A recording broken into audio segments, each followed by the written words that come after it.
يا نبي سلام عليك يا رسول سلام عليك. ایک مرتبہ امیر معاویہ کو فجر کے لیے کسی نے جگایا.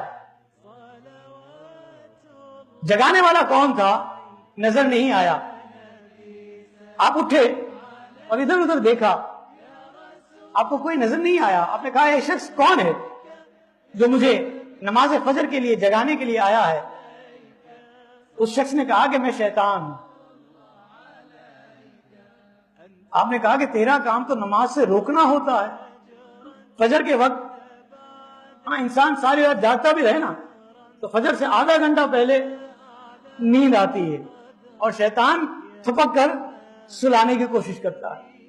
آپ نے کہا شیطان کا کام تو سلانا ہوتا ہے اور بالخصوص فجر میں کوتاہی کروا کے فجر کو ضائع کرواتا ہے, اور تو مجھے فجر کے لیے اٹھانے کے لیے آ گیا ہے. تو شیطان نے کیا کہا؟ اس نے کہا کہ بات یہ ہے کہ کچھ عرصہ قبل آپ کی فجر کی ایک جماعت رہ گئی تھی, نماز نہیں جماعت, اور آپ نے اتنا گریہ فرمایا تھا, اتنا روئے تھے کہ رب العالمین نے آپ کو اس ایک نماز کی جماعت رہ جانے کے بدلے میں 70 نمازوں کے باجماعت کا ثواب عطا فرما دیا. یہ تھے امیر معاویہ.